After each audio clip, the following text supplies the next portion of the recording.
The Jake Asman Show will begin shortly. Thanks to all these great Patreon members who help support the show. Get your super chats ready. Jake will be here in just a moment. If you love the New York Jets, this is the place to be.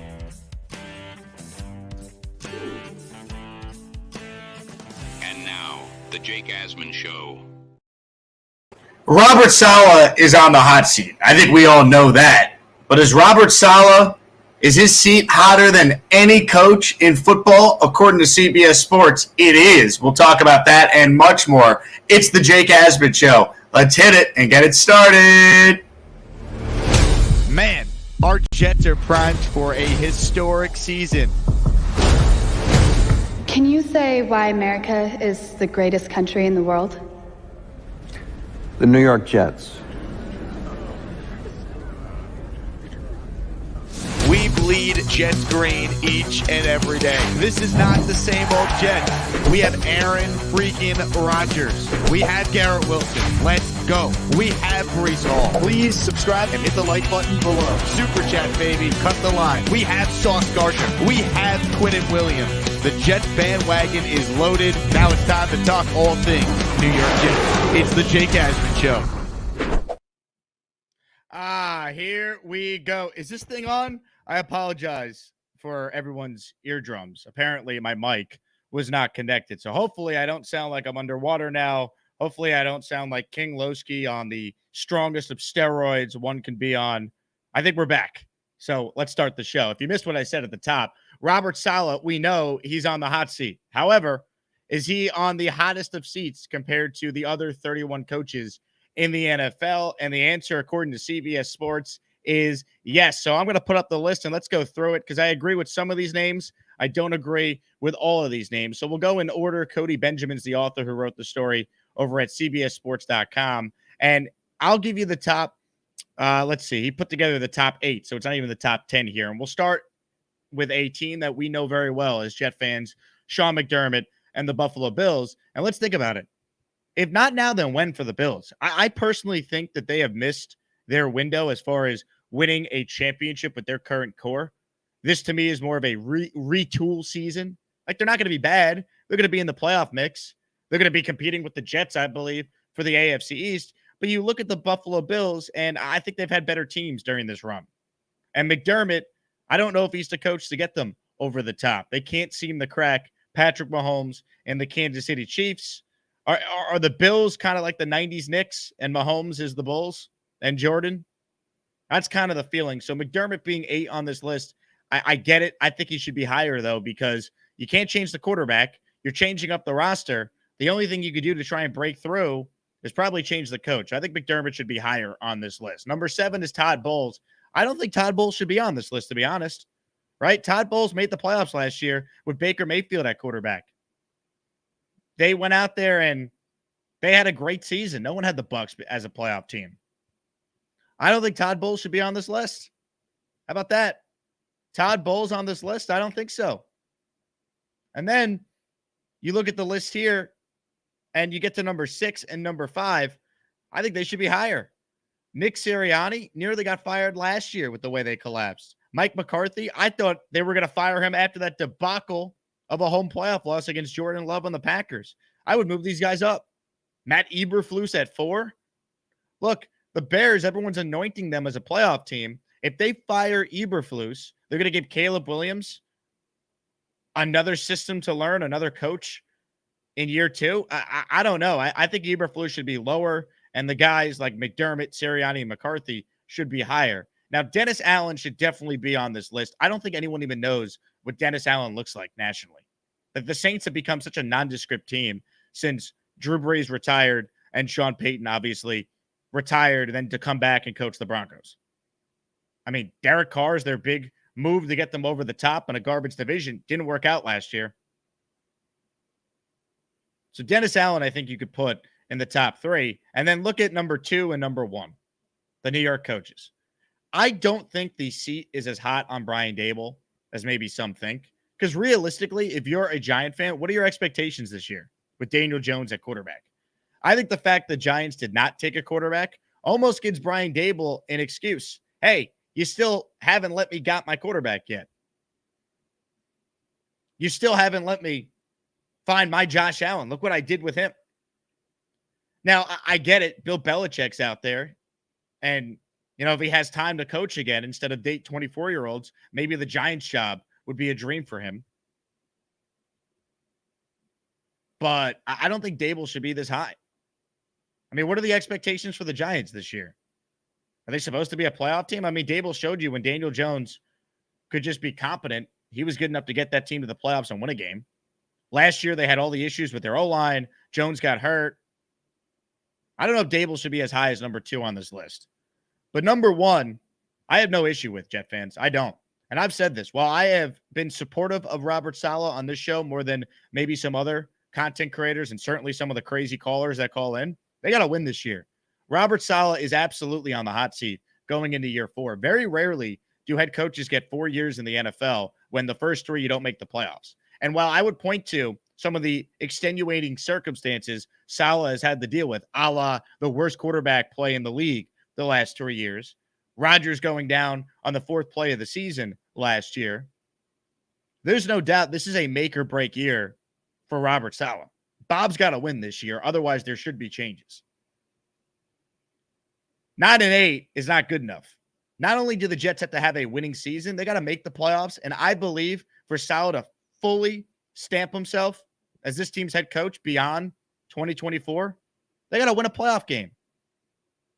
If they win the division and then lose their first playoff game, maybe Saleh would get 1 more year.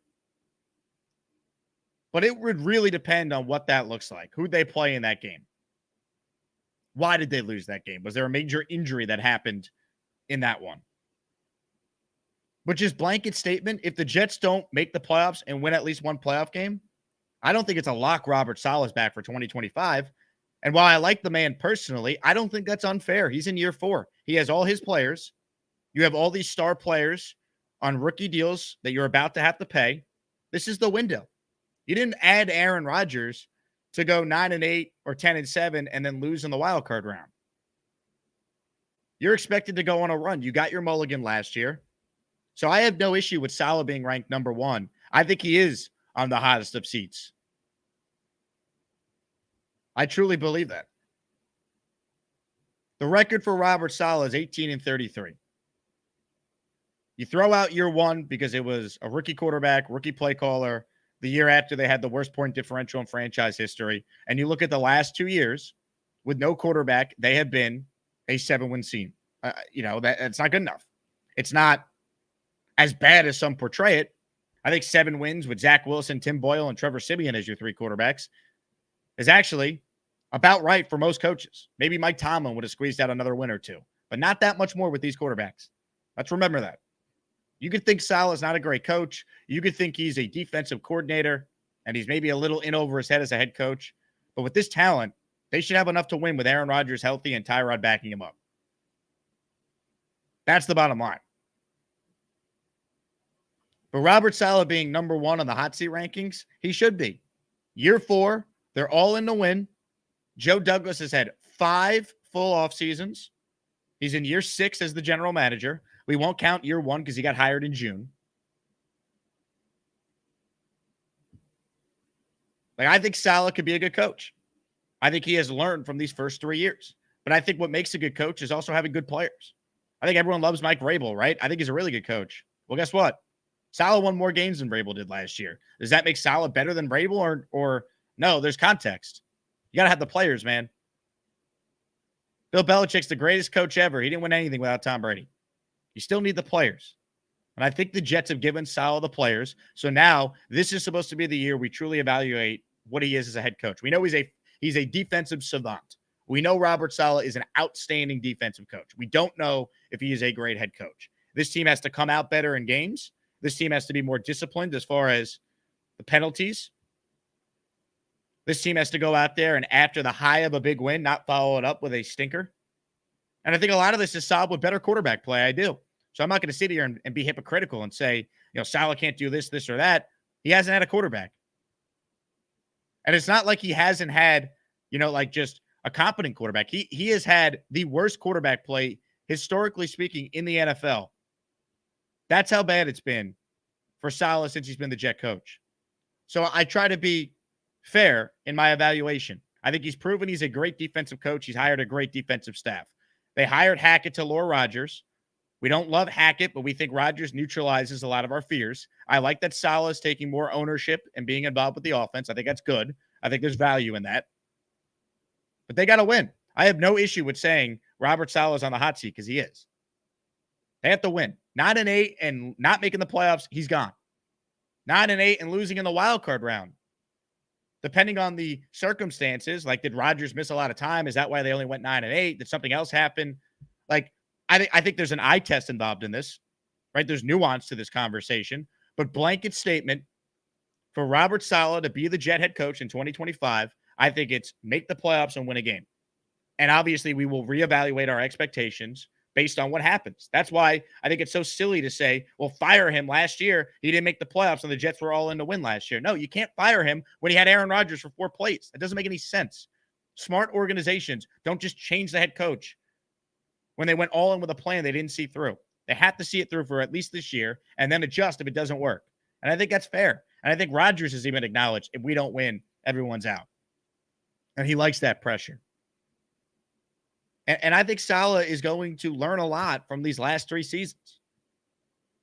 I think the Jets are better equipped to handle some of the adversity, to handle injuries, unlike the last couple of years. Certainly, they're better equipped to deal with a conventional quarterback injury, a la Rodgers sprains an ankle and has to miss 2 games, 3 games.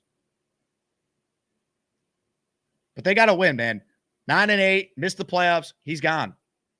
10-7, losing the wild card round. That's a real conversation. And then the conversation will be, okay, the team was good enough to be a playoff team. The coach is holding them back, we believe.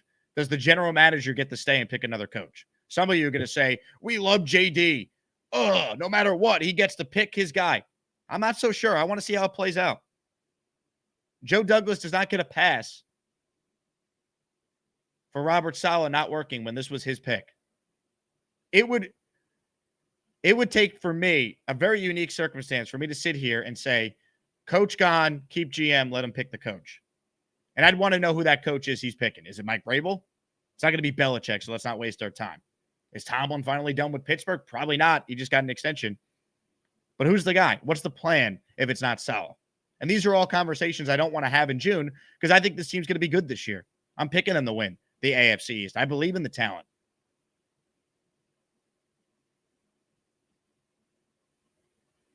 But I'll say this as well. Woody Johnson has never made an in-season firing. The Jets have never had as unique of a circumstance as they currently have right now going into the season. So I'm not going to sit there and say at 1-3, Salah's gone. But it wouldn't be the most shocking turn of events if they start slow and there is a change. Like, that's the type of pressure I think we're talking about with Salah. I don't think they're going to start 1-3. I think the Jets are going to be fine. But they've never had a year where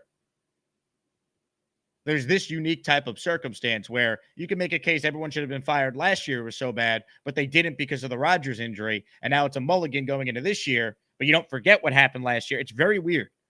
I don't think Woody will make an in-season change, but if there was ever a year for it, if they started slow, it would be this year. But I don't see that happening because, once again, I think the Jets are going to be good. But when I see this list, and once again, for those just tuning in late, I have no issue with Robert Saleh being on this list and being ranked where he's ranked. None. He should be number 1 on the list. I think it's the other names that I'd rearrange or even not include Todd Bowles. McDermott should be higher. McCarthy, Sirianni should be higher. I think Dable should be lower. Salah should be number 1, though. And there's nothing wrong with that. Tom Coughlin was nearly about to be fired, too, by the Giants. He then won the Super Bowl. So we've seen teams turn things around with coaches.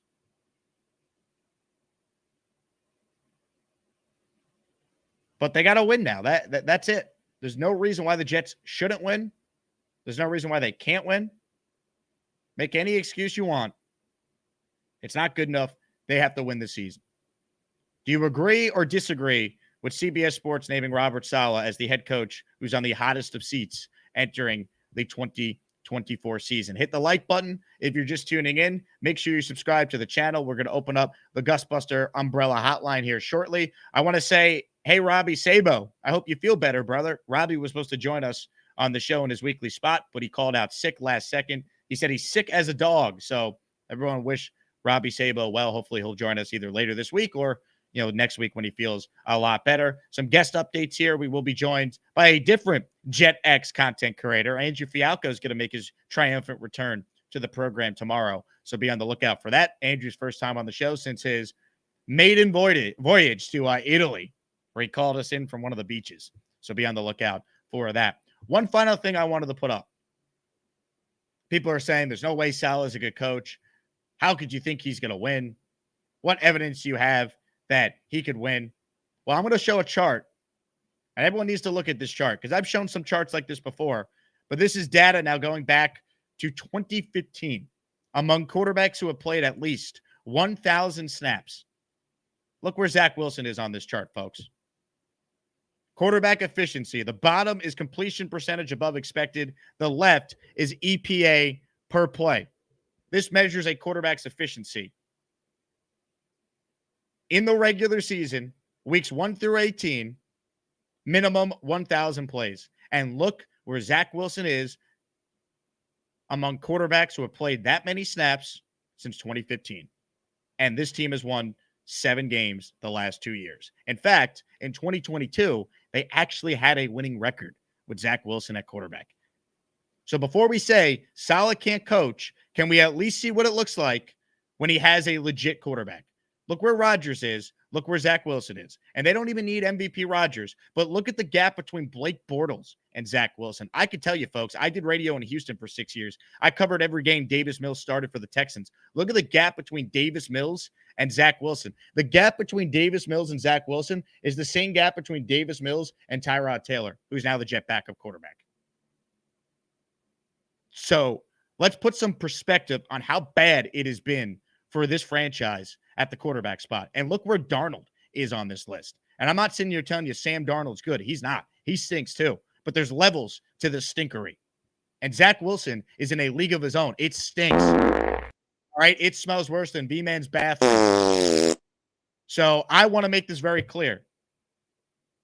Salah might be better off one day as a DC and not a head coach, but he deserves the year because that's how bad the quarterback play has been.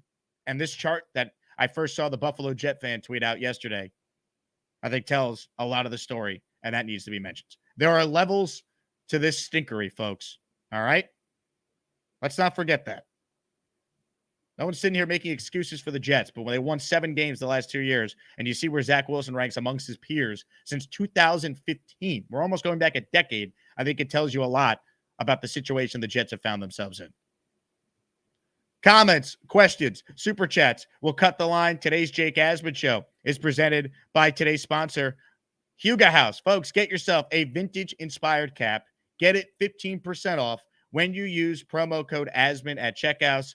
Huga House right now. Buy one hat, get the second hat 30% off. They have restocked the black caps. They're adding a navy blue hat. Check it out. HugaHouse.com. Promo code Asman. Get yourself the hat that Rodgers rocks, Tyler Conklin rocks, Kevin from The Office, the overrated Josh Allen, Shane Gillis, Shohei Ohtani, JT Realmuto, and many others. Once again, HugaHouse.com. Promo code Asman at checkout, and you will get yourself 15% off. Buy one hat at Huga House. With that code, get the second 30% off. All right, here we go. Comments, questions, super chats. We entered today's program a projected 34 members away, I believe, from our new channel emoji. Will we hit that in today's program? That is the question. Let's see what you guys are thinking. Boring Sober Guy starts us off. Just noticed someone gifted me another membership. I don't know who you are, but I'd like to give a shout out to every amazing person making it right. Love that. Shout out to the Asmaniacs. JT writes in, Salah is definitely on the hot seat. If the Jets don't win 9 to 10 games, at least this year, I think Salah needs to be gone. Well, if they go 8-9, he should be gone. Rodgers last year in Green Bay, they went 8-9. If that happens with Rodgers playing all the games, Salah's gone. He's gone. There's no other way around it. Kyle says Salah could go, JD can stay. Kyle, we got to see how this plays out first. All right. I'm not giving Joe Douglas a pass when the biggest reason the last 2 years they have not made the playoffs is because he drafted Zach Wilson. And if you're saying he missed on Salah too, he missed on quarterback, he missed on head coach, why does he get to pick another coach and then quarterback? So let's see how it plays out first. Ladies and gentlemen, I'm seeing some rainmaking from Australia. Ladies and gentlemen, Craig Wilton making it rain, folks. Buckle up. Show me the money. Show me the money! Money. All right, if you hear your name called, you thank our guy from Down Under, Craig, J-Man, Jason B, Low Temp Fade TV, and Dave Baldanza. Norm, go jet yourself. A-Dot, you're a member as well. 5 new members have been added. We are approaching a new membership threshold, so shout out to our guy Craig for making it rain. And because Craig is actually watching the show live in Australia and he's on hold, he's first up today on the Gusbuster Hotline. What's up, Craig? It's midnight, baby. How are you? Oh, baby. Boomerangs unite. Don't throw it at me. Whatever you do. How's now? First things first. How's my apartment going since you moved to Manhattan? Is it all right? It's awaiting your visit again in September, Craig. I can't wait. You better be wearing that Gator hat too when you're there. Mate, I had to show the Gator hat. I had to show that we support our people, and Gator's got his merch, so I've got the hat. It has to be done. You know, and he's the man. The show just wouldn't be the same without him, let's face it. But we are confirmed it's going to happen. And yeah, it's like 46 degrees here, man. It's midnight. I thought, I don't know how I'm going to get on the show. Every time I get up in the morning, you finish. And then I've got to get on Bobby. And then I've got to get on Bobby's show. And he's currently trashing my business because no one works. They just call into the Sarah is always on the Bobby show. The chat is always, where is she? She's got to call in, and then I've got to text her. I've got to say, Sarah, now you've got to call in. You know, it's like that. I've seen you on the Bobby show, Craig, more than I've seen you on this show these days. It's wild. It's just because I'm asleep when you're on. There's no other reason. So when the season starts, like there's not much late breaking news, right? In the off season, this is the trouble. If there's late breaking news, it's morning for us, and then I can call in. So we'll do that. But mate, we're booked up in September. We've got dinners coming out of my ass at this point. I spoke to Carly, and I'm like, what do you want? The double date's got to happen. Mm-hmm. So she said Italian. So I'm still leaning towards Resdora, but it's very like up there. So it depends like how high you want to go. But what we will do, we'll go to a place called UES, which stands for Upper East Side. It's in the Upper East Side. It's an ice cream shop, right? It's the size of a bedroom. It's tiny. You go there, you have ice cream, and then you say, I'm here to see the storeroom, right? And then they tell you to push on this door that's covered in ice cream boxes, and you go into this hidden speakeasy in the Upper East Side. I love that. Yeah. Craig, you know more about New York than I do. Like if I need recommendations, I don't ask my friends who have lived here their whole life. I just reach out to Craig. I'm like, where should I go? And I'll save that Italian place for dinner with you and your lovely wife once again. I won't check it out unless I'm with you. That's my rule. It's a special place. You know, I call it Italian fusion because you just won't get it. It's like everything else. You know, we saw it on YouTube. And yeah, it's amazing. I just keep building venues in Manhattan, you know, and we're even getting to know some of the owners of some of these places, you know. So I'm gonna be able to call ahead and say, listen, I'm bringing a VIP, a famous person, you know, clear the decks. You got to let us in there. So, but the home opener is going to be crazy. There's just going to be so many people there. There's tailgates left and right. Yeah, so we've got some premium seats. We're like 13 rows from the front or something in the lower section. So we like to get into the ground like early, an hour and a half early, so that we can go right down to the rail, right where the players are coming and going. So I don't know how Bobby got this field pass. I'm just saying, if like they're floating around and it just happens to land in my inbox, I'm not going to reject it. That's all I'm saying at this point. I only have it for the Texans game. I don't have it for the Patriots. I won't ask how you did it. I know you're a. I called you're a Woody. I said, Woody, I know you won't come on the show, but can you get Bobby Big out on the He field? won't come on the show. That's right, but he'll give you a field pass. Yeah. You got to tell him, like, I got this guy from, he's coming 30 hours to get here. I'm sure Woody, can see it my way. But I'm glad I got on, man. Thanks for putting me on first. I've actually got to go to bed and try and make money for the company tomorrow while Sarah spends the morning on friggin' on Bobby's show. But love to everyone. You're all legends. I've got more friends in America than I do. I'm not kidding, at home now. And it's your show and everything that's resulted from it has literally changed my life. So I'm super, super grateful. Thank you so much. You're a legend, mate. Craig, you are the man. I love when Craig calls. I wish the time difference wasn't so insane so we could get Craig on more. Tremendous. And folks, Craig is the best. His wife's awesome. Got a chance to get lunch with him the last time we were here, and we saw them, of course, at the Bonesy versus Neal shoe store showdown. Man, love it. Ladies and gentlemen, I love what I'm seeing here from the listeners, folks. Addison, he's up next to make it rain, folks. Thank Addison. Wow. Money, money, money, money, money, money.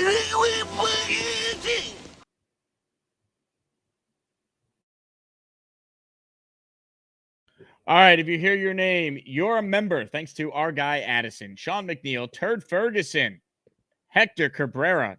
VMan, your arch nemesis, is a member again. Donald Wallace, Les Comar. You guys are all officially channel members. That's 10 members added in this stream so far. Shout out to the Asmaniacs for being the best listeners in all sports. By the way, if anyone's going to Yankees Mets later, let me know. Love to say hello. I'll be at both games today and tomorrow at Citi Field, so I'm looking forward to it. More of your calls right now. Ladies and gentlemen, joining us right now is JT on the line. What's up, JT? Hey, Jake. How you doing, man? What's going on, Jay? Nothing much. I'm so excited for the season, man. I think while Robert Saleh does deserve to be on the hot seat list, as you read my comment earlier, I think he's also gotten an unfair shake of things. Like last year, we can't just ignore the quarterback debacle. That wasn't on him. That was on Joe Douglas.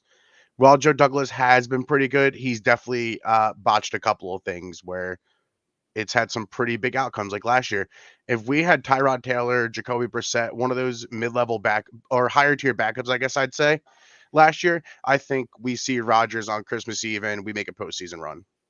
Personally, yeah. Look, they weren't that far away with just like below average quarterback play in some of these games. Like that's the thing. It's like people act like we're saying it's so crazy for the Jets to go from 7 wins to the playoffs. If you watch the games, how many games did they lose by one score? And if they just had bad quarterback play, they win a game or two, and Rodgers is potentially coming back to save the year at the end there. Like they really weren't that far away when you look at the whole context of the season. Right. Like Atlanta was there. We lost by 13-8 or something like that.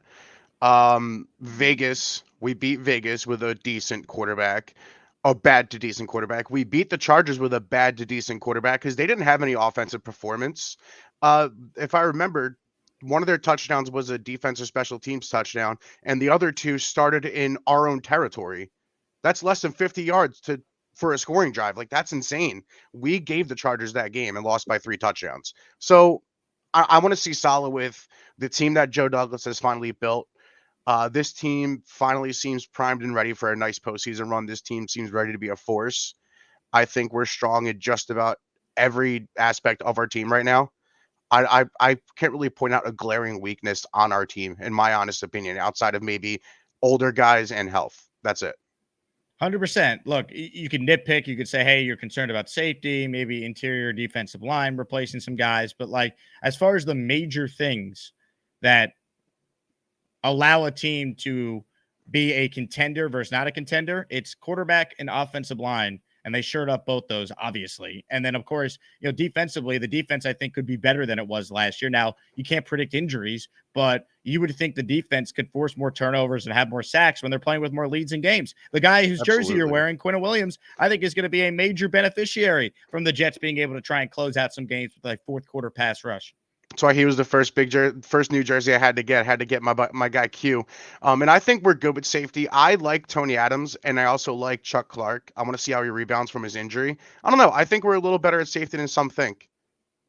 Yeah, 100%. Look, I like Chuck Clark. He's coming off the injury, but I still think he's got plenty of good ball left. And I think Tony Adams is an improving player. So I'm also more willing to give the Jets the benefit of the doubt on that side of the ball. I think they have good coaches there. I think their secondary coach is a guy who's already interviewed for a DC job this offseason. White Cotton's phenomenal. Ulbrich is phenomenal. Salah, we know how good he is as a defensive mind. So I think they deserve the benefit of the doubt on defense.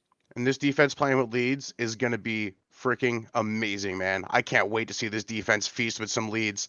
I'm going to let you get to some the callers, man. Thank you for taking my call. I appreciate it. Hey, Jay, appreciate you, man. Great jersey. How cool are the Jets' new jerseys, by the way, man? I saw the Jets put out a little behind the scenes from Media Day last week or whenever that was. It was, I guess, coming up on 3 weeks ago already. And just seeing those jerseys on the players, tremendous. Jetted Out is on the same page as me. Those green legacy jerseys are so clean, they need to release the authentic ones. Amen. Roger writes in, hey, Jake, I'm home from the hospital pain-free and already walking, just relaxing and enjoying the show. Thanks, everyone, for the well wishes. Hey, that's great news, Roger. Happy to hear that. Everyone wish Roger well. Next step for you, Roger, we've got to get you to a Jet game this year so I can meet you in person. Hit the like button for Roger. More of your calls right now. Ladies and gentlemen, joining us now is a man who has an introduction, so I'm going to play it. The only thing better than all them shoes is Joey D, cause he totally rules. Jake, my brother, I'm high as a kite. I love everybody. Damn, this show is crazy. Bonesy. Jake, my brother. What's up, buddy? Hello, Mr. Bonesy. This is a touchy topic with me. You know, I still some of the comments, I'm in the same boat as you. You know, Salah is definitely on the hot seat. I think we tend to forget how bad we were in the past. Oh, Bobby, stop. Let him make his call. Bobby, I want to talk Jets. Every time we talk online, Jake cuts me off, brother. Love you, Bobby. Oh man, I love Bobby. I was on his show last night. Of course you were. Who wasn't on the Bobby show last night? I was going to the basketball courts. I brought him with me, and I was taking a couple of shots on camera, and they were talking shit in the thing because there was nobody there. Now listen, I'm playing with like D2, D3 basketball players that are younger than me, and I'm just old fart. I got good IQ and I got good skills, so I could fit in and play. And Ted from NYJets Florida is like, man, Bones is missing shot because there was a ball.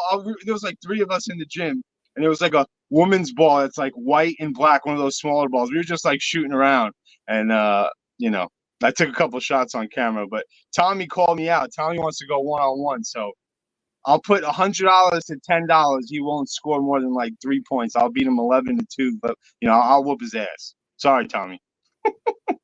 Bonesy, maybe our next challenge is you playing basketball against someone. Yeah, sounds like fun. But back to my real Jets talk. We forget how important like Salah is in terms of different things, like the developmental aspect of it. As much as I'm a Joe Douglas guy, most of the talent that we develop is on the defensive side of the ball, and you got to give Salah some credit for that. We've never had a regime that can take, John Franklin Myers off waivers and develop him. Bryce Huff, turn him into a top 5 player at his position. Like that's never happened in history except for like Tony Romo and Kurt Warner and quarterbacks. It's never happened at defensive end. It's just Ashton Davis, another great thing. Tony Adams. I don't have to go through the list. We know, but we develop players on the defensive side of the ball. Like offense, we haven't really seen. Joe Douglas just swings that thing and drafts superstars. Garrett, Brees, ABT. Like I just feel this year.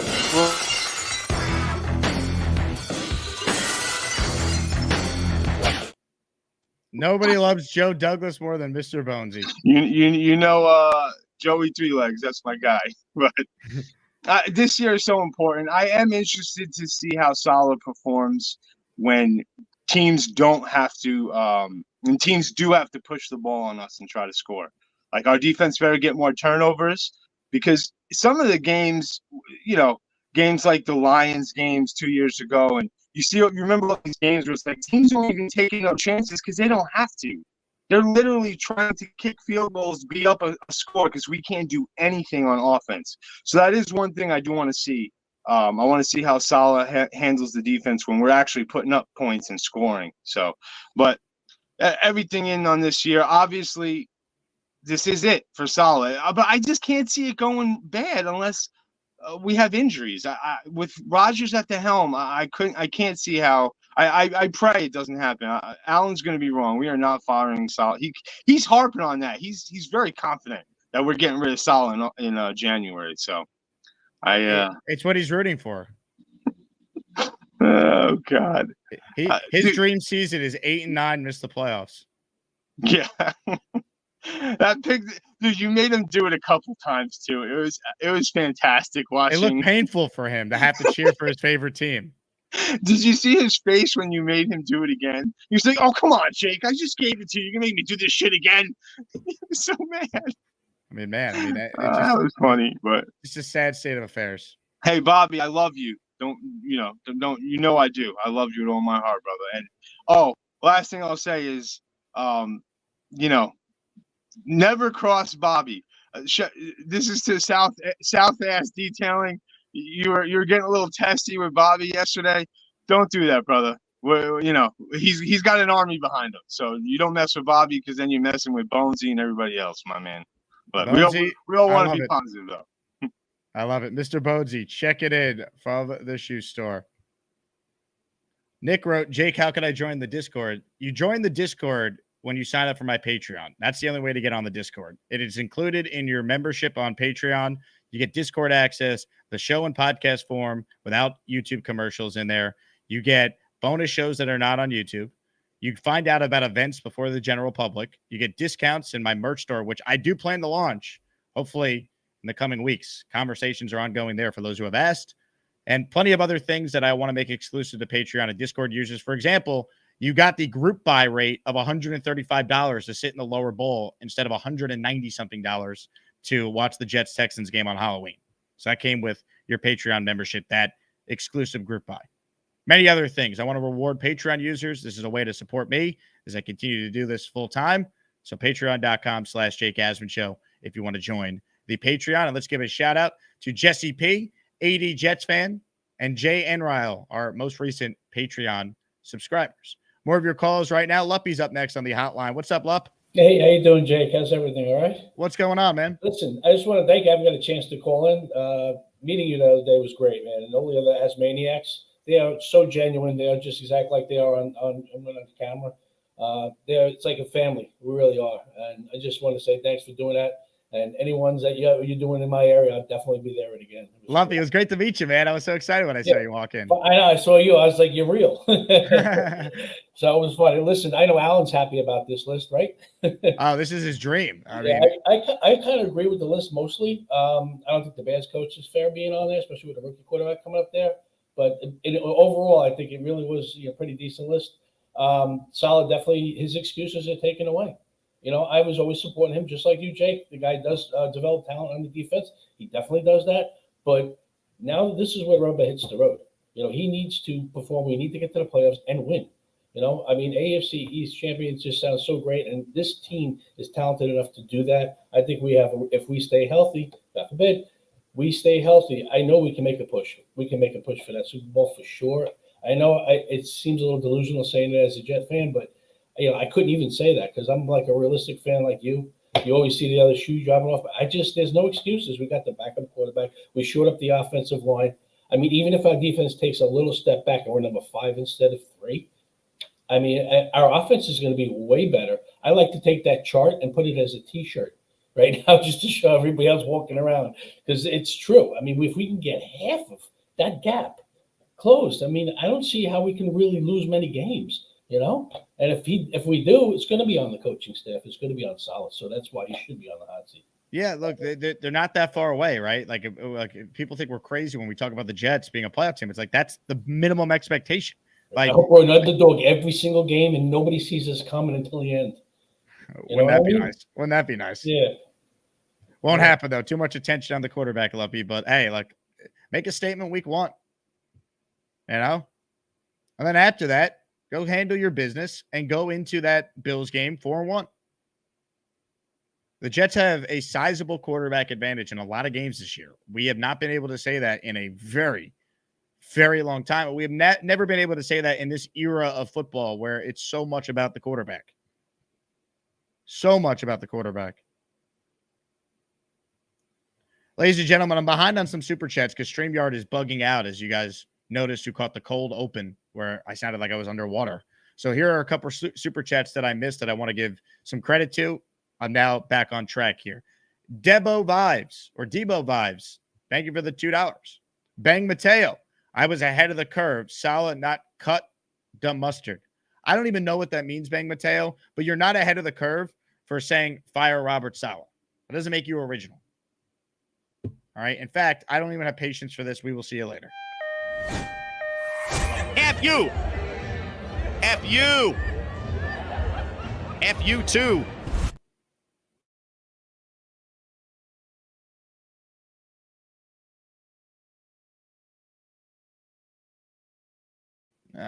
I can't. A little delayed on my end, so hopefully that played for people. Ladies and gentlemen, Kyle Clifton chimes in. Till I learn how to gift memberships on this device, super chat. Douglas greater than Salah. I mean, right now, who has done their job better? You could, I guess, argue Douglas. I don't think it's as clear as you think it is. Why has this team missed the playoffs, Kyle, the last 2 years? Has it been because of quarterback play that Joe Douglas put together or because of poor coaching? It's been because of quarterback play. The defense went from last in the league to one of the best in football with no quarterback. They have developed players on that side of the ball that you've never even heard of and got them paid. All right. They missed the playoffs because of the quarterback situation that this GM put together. Let's not forget that. Nick W. says, how much is Patreon? $5 a month. You sign up for the year, though, for $51. It saves you 15%. One-time payment.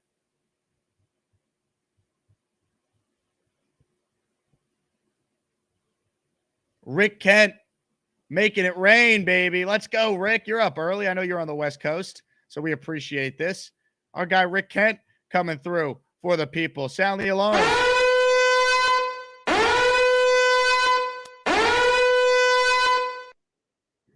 Ryed Syed, Frank. How about that? A Frankie and then Frank, back-to-back receiving memberships. Iron Man, Tony Stark, Oscar the Grouch, all are officially channel members. Congratulations to all our brand new Asmaniacs. What should the next Jake Asman Asmaniac emoji be? That's the question. We need answers. Ladies and gentlemen, joining us right now is a man who is hard at work. He is grooming a dog. What's going on? Hold on 1 sec. Hold on. Is my mic on? Okay, You're on. Good. You're on. I'm on, and I'm working on a golden retriever. Say hi, bud. Oh, my goodness. That dog is adorable. Yeah, we got 2 golden retrievers, so I got my work cut out for me. What's the name of your business, Charlie? Is it your business? I'm like an independent contractor, so I work for an overall. I have like a covering, and then I take the grooming truck home to my own property. How can we support? Give a plug to the audience. So you have to just go if you are in Long Island. It's Rough Life Mobile Grooming, RUFF. He's gone. You got a little JJ Wi-Fi. Call back. We'll put you back up. More of your calls right now. Speaking of bad Wi-Fi, Ricky NY is up next. What's up, Ricky? Hey, what's happening, Jake? I actually got a good signal, so I'm going to make this fast before it craps out on me. Hey, Charlie, Jake Asman membership for the year if you shave the Jets logo into that dog. At any rate, I'm not worried about Salah being on the hot seat because winning cures everything, and we're going to do plenty of that this year. Speaking of winning, congratulations to BMac for winning versus Allen yesterday. BMac, great guy. Even though he's a Packers fan, he always calls in, always supports the show. And he does one thing that Alan never does. He roots for the Jets in public. So way to go, BMac. At any rate, man, you know what? I can't really argue the list because Salah hasn't proven it yet, but this year is going to be different. We got no holes to fill. We don't have any of the doubts or questions we may have had last year. And I'm looking forward to some postseason football. It's been a while, and it is time for us to go back to the postseason this year. 13 wins, baby. Here it comes. Jets, Jets, Jets, Jets. F you, Wi-Fi. Ricky, how about it? A coherent Wi-Fi call. I love it. Rick, you got to call there every time.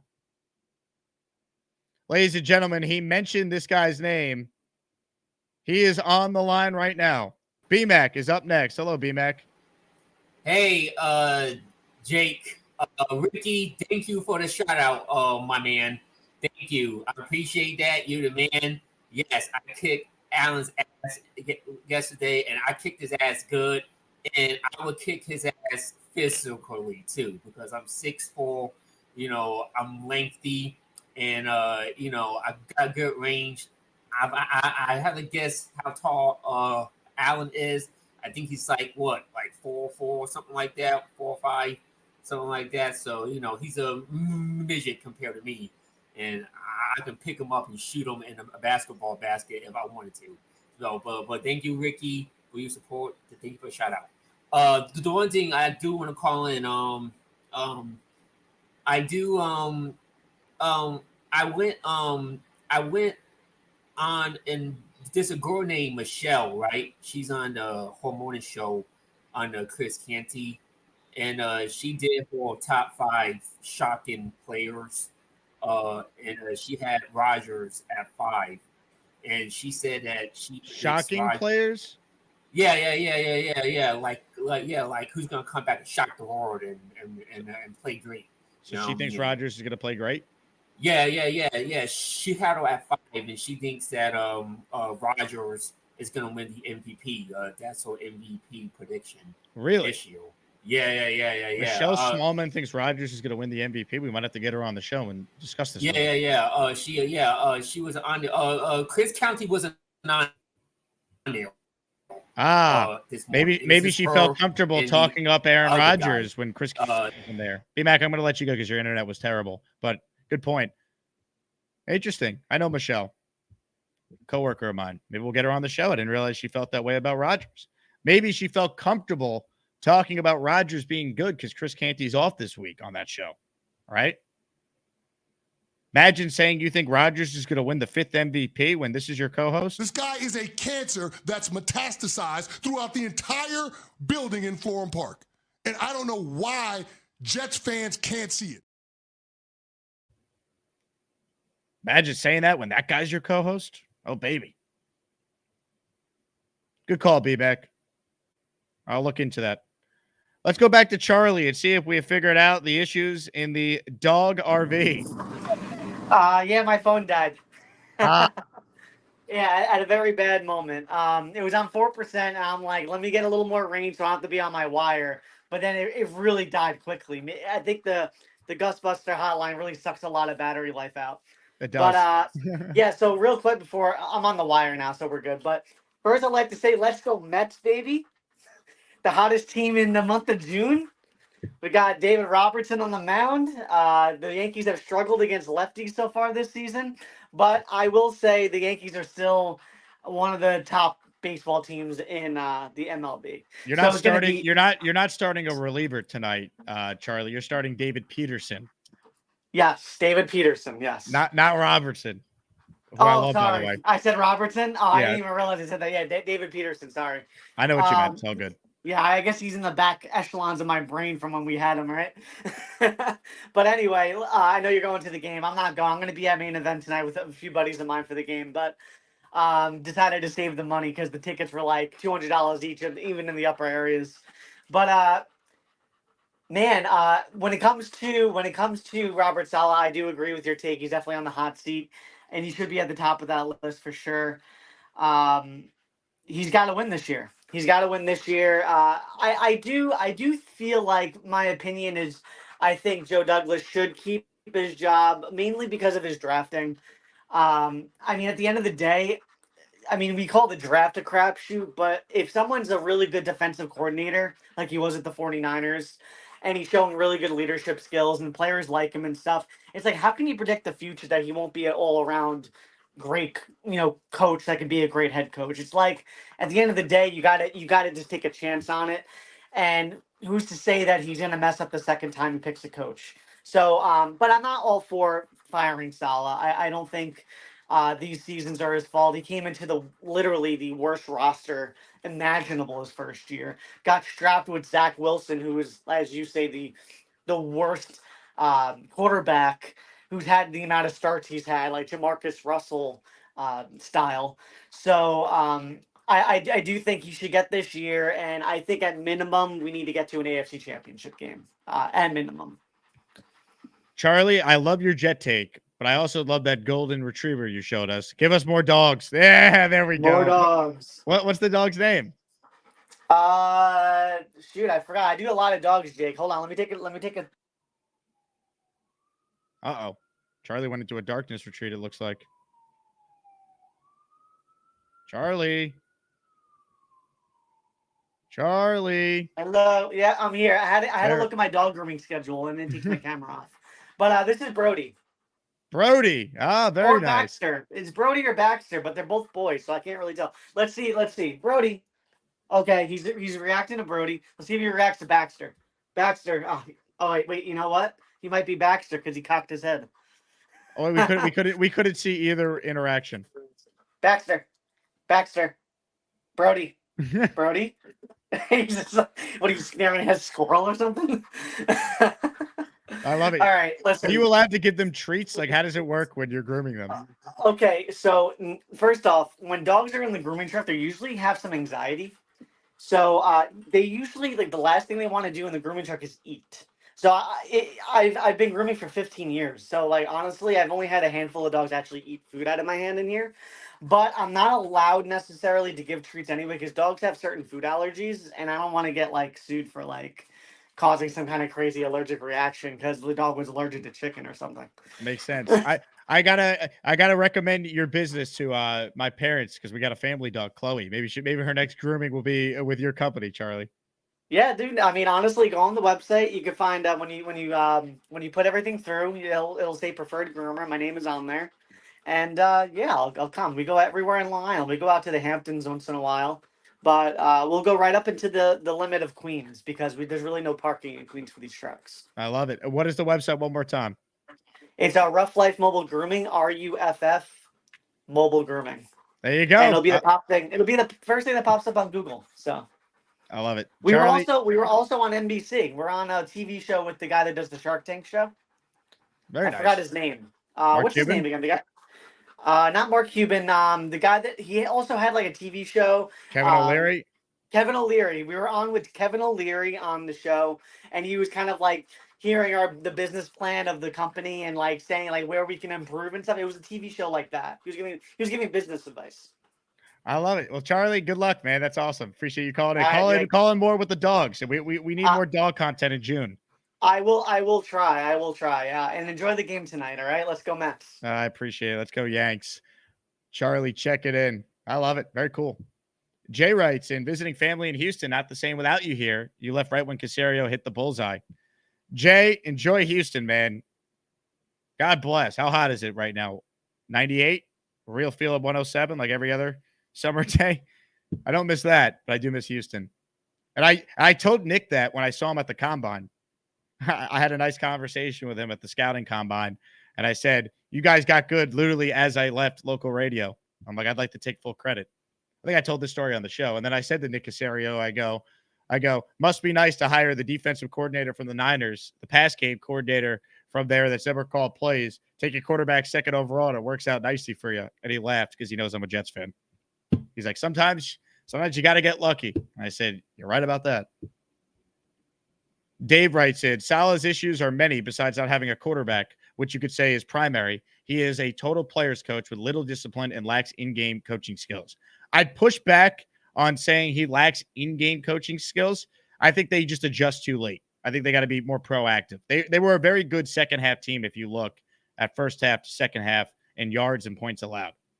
The issue was I think sometimes they're too late to adjust. I think it's a good sign that they're going to let Sauce travel. I think it's a good sign that you heard some players talk about how because it's now their fourth year in this system, you have a lot of guys who are comfortable and they're playing faster and they're adding more wrinkles to it.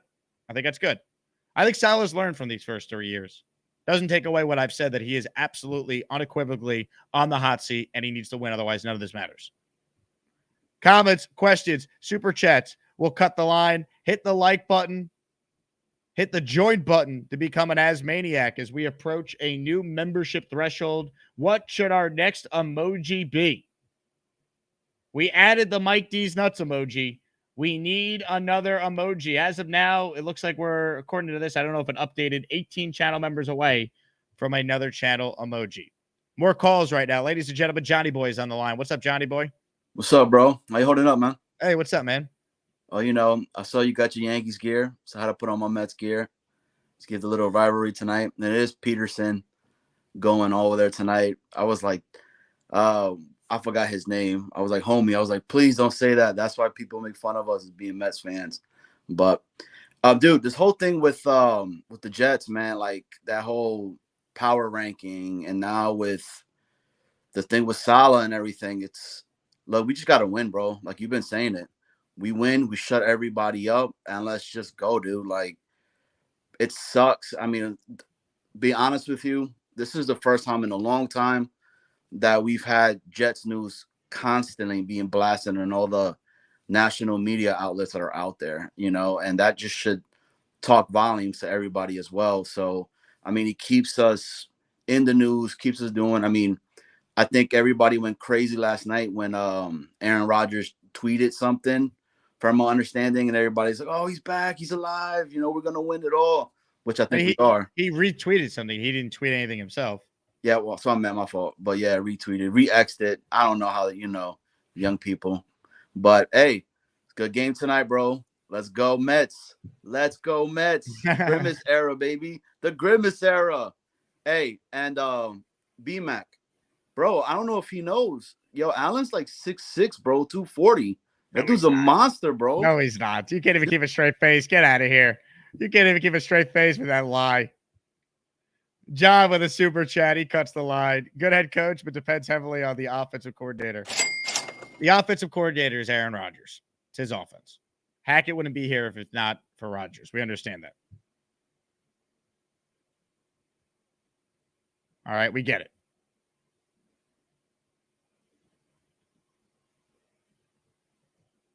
Comments, questions, super chats. We'll cut the line. Killer Cub writes in, Salah is a bum. Thank you for contributing to the show. This just made it better. See ya. I'm glad to be in Asman's Shadow Realm. Into the Shadow Realm you go. Aaron Rodgers is a glutton for fame. I don't think he loves his teammates. I think he loves attention. GFY. First word is go, and the last word is yourself.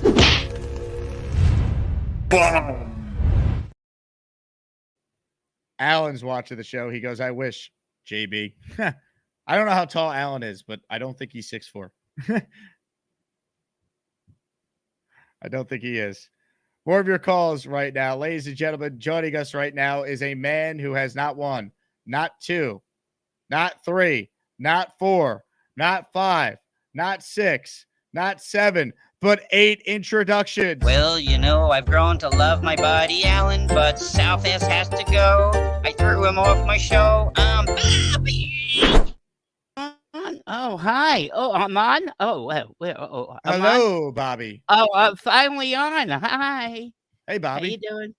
How long was I in the back for? I almost fell asleep there. Did you pull a VMan, Bobby? You look like you just woke up from a nap.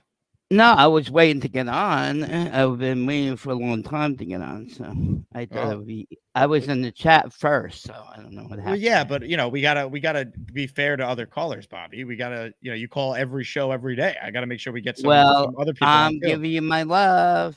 I love you, Bobby. You know, you host a show too. You know how this works. I let everybody in at one time. I so- know, but I think that's chaos. I don't know if that would work on this format. Well, I cut it down to 4 or 5 people now. There you go. Yeah, okay. So I agree with you. Salah has to prove himself this year to get a chance for next year. If he doesn't, I agree. he's gone. So who are you going with? Just by yourself to the Yankee and game? It's an undisclosed person. Oh, I know who it is. Who is it? Carly, probably. No, it's not. You don't know that. Yeah, I know. Okay, No, where you, sitting? you Good don't. seat? Bold of you to assume, Bobby. Maybe this is why I didn't want to go to you. Maybe I didn't want to get assaulted with your line of questioning this morning. You got you got good seats at City Field. I think they're pretty good seats. Yeah, I'm Where excited you to watch sitting? Garrett Cole pitch. It's me and Billy Crystal going to the game. If you have to know, No, it's not Billy Crystal. he's a big But Yankees fan. where you sitting, Nick? What sideline? First base side, third base side. Right down the middle. Oh, behind the plate. Yeah, I told you I'm with Billy Crystal. I'm gonna see you. I'm watching you. I'm looking out for you. Don't lie. You should. Are you gonna go on second time today? Bobby, what's up with all these questions? Well, I just curious. Yes, and we'll be live in the afternoon. Hey, Robby, is he real sick? What happened? He's dealing with cold. It sounds like he woke up feeling poor. Oh, tell him I hope he feels better. He's a great guy. I'll Did you let him see know. Connor and Boy Green show yesterday? I was working until 10, so I did not. Yeah. Did anybody call in from our show? We didn't take any calls. Oh, no calls. Oh, so I didn't miss anything then, right? Are you saying my show on the radio is not good enough unless we take No, calls from I always you? call in your show. You know that. But you're saying that because we didn't take calls yesterday, it wasn't a good show. That's what No, you're I never insinuating, said Bobby. that. No. No, that's kind of what it sounds like. No, you're great, Jake. I love you. I love you I too, love Bobby. your parents. And I love that dog that was on there, that cutie pie. Yeah, we need more dogs calling in. And cats. Sure, all animals. Maybe my cat will call in next time. Except dolphins or bills. They're not allowed. No, definitely not. No. All right, so I'll let you get to your next caller, and I'll see you soon. Thanks, Bobby. We'll see you on your show. Yeah, you gonna come on my show? Maybe I'll pop in.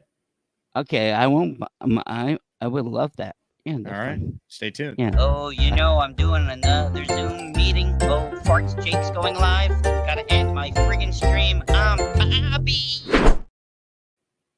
Bobby, man, coming in with the hard-hitting questions, folks. Hit the like button. Salem with a super chat. We love you too, Bobby. We all love you, Bobby. All right. We just want everyone to get along. We can't have Asmaniacs at war with each other. Ladies and gentlemen, let's bring on someone that always unites us. Someone that has an opinion and he stands for said opinion at all times. Ladies and gentlemen, sing along. It's time for another VMan call. Hopefully he no sleeping. Adios mio. Hey, Hello, V-Man. what's up, Jake? I just saw someone in the chat just say basically says replace Salah with McCarthy. I'm like, that's really a bad take. Yeah, I wouldn't do that right now. That wouldn't make any sense. Yeah, no, it's like, not in a million years.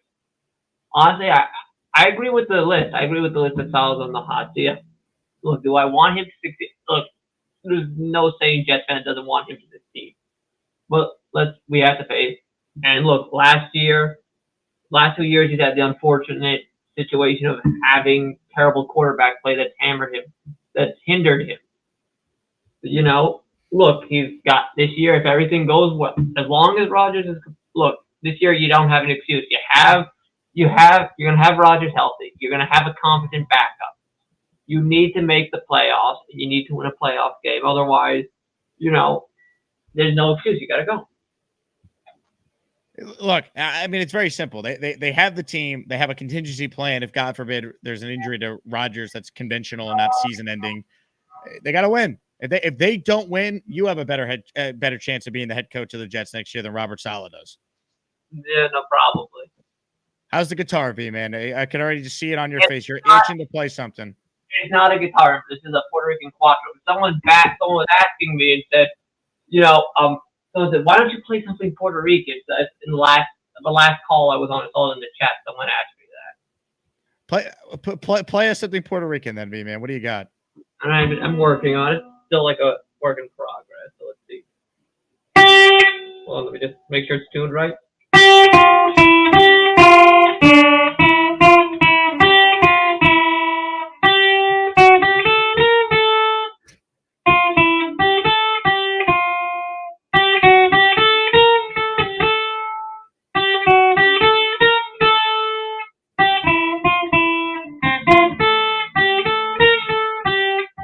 That's about as far as I got right now. It's a bit tricky. V-Man, thank you for the time. Yeah, it's just That's the end of this V-Man call. Time for him to get back to pooping. If you're not awake, now you are. Thanks to V-Man. The big fella, Super Chat, he cuts the line. He's in a jolly mood. Tennessee won the College World Series. Too much winning this year. Next up, Yanks World Series champs. Jets AFC East champs. I love how the Jets, it's like we don't even dare to say Super Bowl. It's like AFC East champs. We're so afraid. I love it. I hope you're right, big fella. Sign me up for that. All right. I want so much winning. We're saying there's too much winning going on. Please, it can't take it anymore. We can't take the amount of winning our franchises experience. Congrats to Tennessee, though, man. That's awesome. I had the game on while I was watching the Stanley Cup, Game 7. Congrats to Kyle Okposo on being a Stanley Cup champ. Speaking of the Islanders, Big Islander fan is up next on our show. What's up, Big Islander fan? Not too much, Jake. I'm getting a little sick of everybody picking on Salah. I think he's a damn good coach. His biggest mistake was not going to Mike White soon enough. And maybe some of that was on Joe Douglas, too, because he didn't want to pull out Zach Wilson. And then, White got hurt. Otherwise, the team probably made the playoffs 2 years ago with Mike White, a healthy Mike White, and not dealing with Zach Wilson's nonsense. And I think, he's done a great job with the defense. And this year, hopefully, Rodgers stays healthy. I think he's going to do tremendous. I just like him. I don't know. I don't know your feelings, but in-game decisions, I mean, you can look at every game in the NFL and say, what the hell is this guy doing? If you look closely enough, we kind of micromanage things because we look at the Jets all the time and we look at them more closely than the other teams. But some of these coaches don't know what the hell they're doing out there. They just, they get lost in the game, and that's the way I feel, Yeah, look, I don't think he's proven to be a good coach or a great coach, certainly. But I don't think he's a bad coach. I think it's still a major, let's see. I think there's some qualities you like about Robert Saleh. You like the ability to develop players on his expertise, his side of the ball. I think he's hired a good staff there. I think the team plays hard for him. They do. They won 3 of their final 5. Trevor Siemian started those games. That's not easy. I think there's some things with Salah you could point to. They're down 10 at halftime after they lost Aaron Rodgers 4 plays in. They came back and won that game. They destroyed the Houston Texans. They beat the Philadelphia Eagles. There's been some things you could point to and say it's not all bad. I laugh when you go see what Le'Veon Bell's tweeting about Adam Gase. It could always be a lot worse, Jet fans. The idea that Salah is anywhere close to Gase or Kotite just because the record is not astronomically better than it was for Gase 2 years is silly. That's why context and nuance always has to be applied. I also think that really the team is really going to be super motivated this year because every day there's an article negative about the Jets.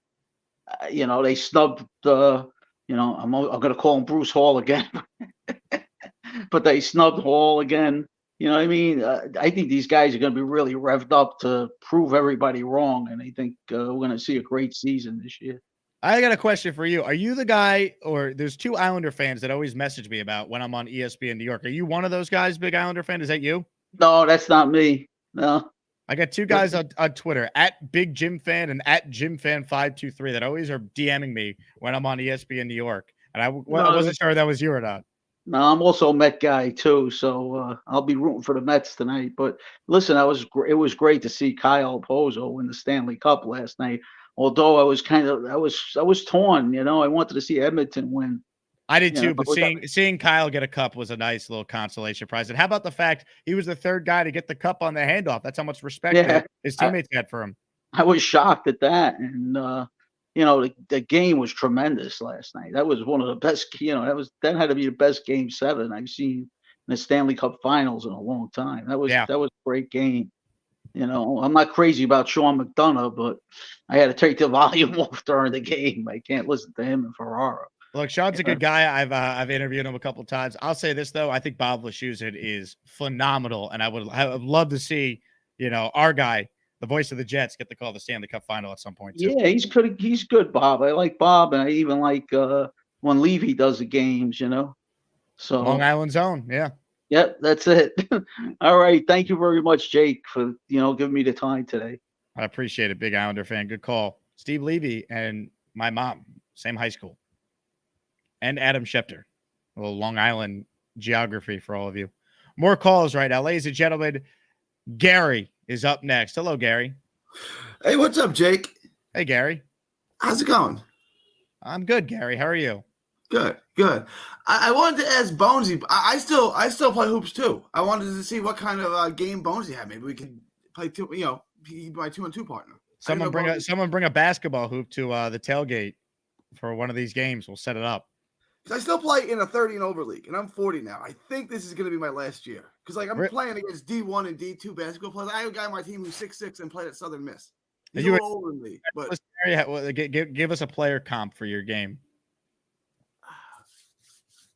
A ball handling point guard who's this is going to be an old school one. Mark Jackson. Okay. Knicks Mark Jackson or Indiana Mark Jackson? No, or St. John's Mark Jackson? Definitely not Knicks Mark Jackson because that guy was still an athlete. So I would say Indiana Pacers Mark Jackson. Okay, so you're a very smart player on the court. I'm a ball handler. I grew up. I had an older brother, right? And my brother used to always bring me down. And my job was to get him the ball, right? My brother was a shooter, so it was just get my brother the ball. So I just became a ball handler and a passer. If you retire, are you going to do a farewell tour? That's what Tom Ace would like to see. They don't love me like they love Kobe, so no. Okay. I thought they loved me like Kobe. I'm not Kobe. Gary out. I mean, just drop the mic. Can you bring up that chart again real quick? That Zach Wilson chart? Yeah, if you have kids that are near you, folks, please cover their eyes. We want to make this as family appropriate as possible, but here's the chart. Jet fans, that hurts, right? I want you to understand one thing. Joe Douglas did that to you. Joe Douglas did that to you. I still haven't pulled up. I got some of his draft classes from 2020 and 2021. I don't understand these people. 2021 draft class, number 11, Mekhi Becton, number 59, Denzel Mims, 68, Ashton Davis, 79. These are all top 100 picks. Jabari Zuniga, remember him from Florida? That's a draft class. I do. 2021, the next year. Number 2, Zach Wilson. Number 14, ABT. Okay. Number 34, Elijah Moore. 34. 107, Michael Carter. He got cut. Look at these. 146. Okay, that's a little down. Jermaine Sherwood. These are his draft classes. This guy's good at his job. And then the people. He hasn't hit on. Salah, he hasn't.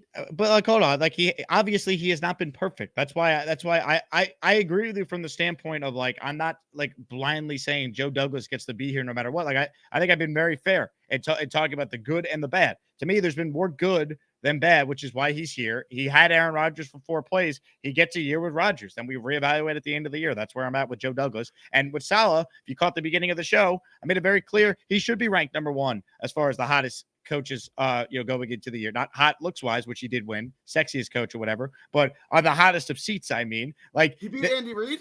He did beat Andy Reid. Yep. Is that a Derek Jeter shirt, bro? It is. I like him about as much as I like Kyrie Irving. Those are like the top. Why? Because he beat the tar out of your team every time they played. Yeah, like that's got a lot to do with it. And then like I just like he's overrated. Like they talk about. No, he's not. There are 5 players in the history of baseball that have more hits than Derek Jeter. Is Paul Molitor one of them? No. Okay, he's right there next to him. I'm saying, like, he's a great player. He's a Hall of Famer for sure. But like, he's not one of the best players of his era. He was never the best player on his own team. How could you say he's not one of the best players of his era? He absolutely is. And he also didn't use steroids. So think about what his numbers could have been if he was roiding up like the other players everyone of his says era. that about their favorite player. You don't know that. I think we know that. How do we know that? How you don't know? I assume everyone on steroids is on steroids. Everybody. Okay, so I don't even want to go down this rabbit hole with you, but you saying that Derek Jeter is not one of the best players of his era is insane. He was a model of consistency. There are some guys who maybe had better peak seasons than Derek Jeter, but no one for 20 years was as consistent as he was. If I give you Ichiro is better, right? Manny Ramirez is better, right? Sammy Sosa's in that era. Barry Bonds. These guys were not. They did not have better careers than Derek Jeter, and these guys are known cheaters. You're bringing up too. This is the point about era. You want to take Jeter's career, right? Because his career was better than Sammy Sosa. He also was a phenomenal player. Go look at any of Derek Jeter's peak seasons. Go look at his 99 season. Go look at 2000. Go look at 2009 at age 37, where he led MLB in hits and hit like 330 and helped the Yankees win a World Series that year, and what he did in the playoffs. I'm not saying he wasn't good. Obviously, he's good. Obviously, he deserves to be in the Hall of Fame, but he's more Paul Molitor than he is on the level of like Griffey or A-Rod or guys like that. No, who's putting him there?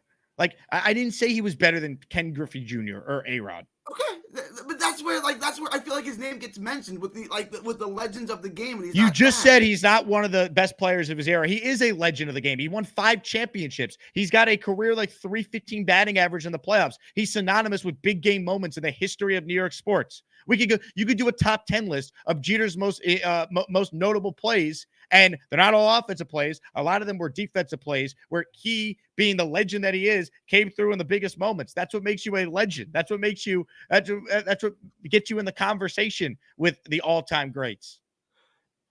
Yeah, this is back to the Eli Manning argument we had a couple weeks ago. No, you can't even. I love Eli Manning. Eli Manning and Derek Jeter, the only thing they have in common is they both were excellent handling the New York media. That's it. And they played their entire careers with one team. That's it. Eli Manning was a good quarterback. Derek Jeter was one of the best players of his era, his entire career in the league. He was never the best player on his own team. That's just not true. He had better. In 2006, he was the best player on his own team. Okay, so 2006, was that Cano's year? That Jeter should have won the MVP that year. He got robbed by Justin Morneau. They used analytics today like they did then. He would have won the award. No, A-Rod was on the 2006 team. And Jeter had a better year. Jeter had a better year. There's never a point in their career. 2009, Derek Jeter was better than A-Rod that season. A-Rod. Come on. Like, if you're comparing the totality of their careers, sure, A-Rod was a better player. A-Rod also got caught using steroids twice. We're just going to ignore that? I don't care. I don't care. Of course you don't care, because it doesn't fit the Gary narrative of, this is almost as bad as your food takes. That Derek Jeter's overrated. Well, because you're not providing any examples of the why. He was voted the most overrated player by his peers every year. Because out of jealousy. Because they were jealousy. I know. Because he gets the most chicks and he makes the most money. I get it. I get it. It's all jealousy. But they're not jealous of A-Rod. They're only jealous of him. When A-Rod gets as many chicks and made more money. But they're only jealous of Jeter. I get it.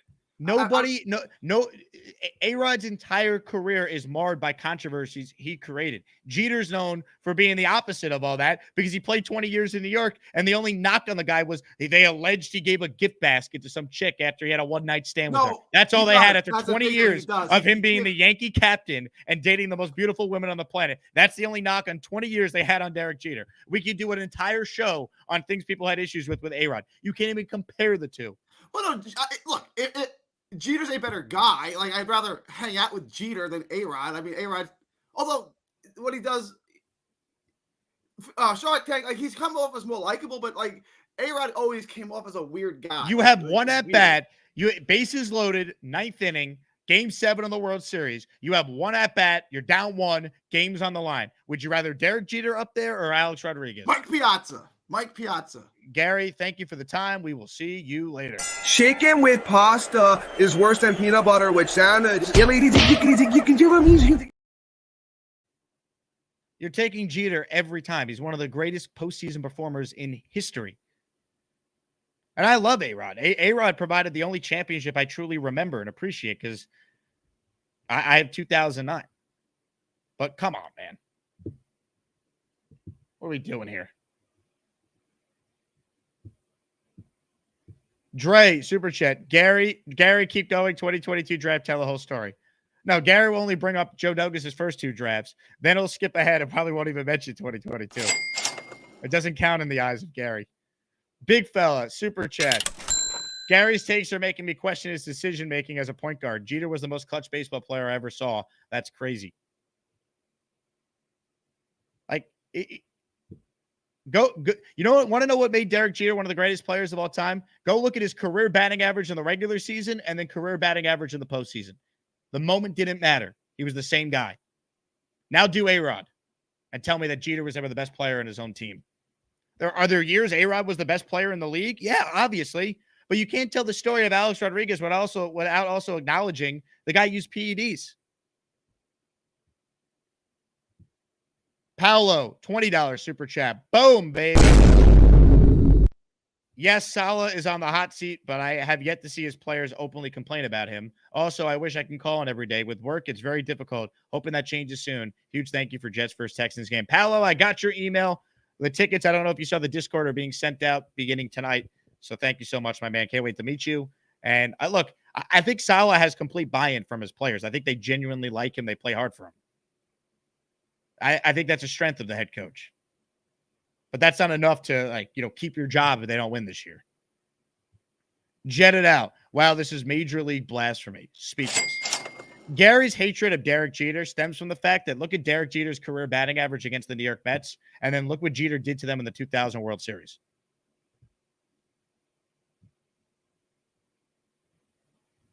Come on. Ladies and gentlemen, joining us right now is a man who I saw was fired up as Gary was spewing nonsense. He's our king. King Lowski's up next. What's up, King Lowski? Jake, my brother. Jake, my brother. I mean, dang, Gary, man.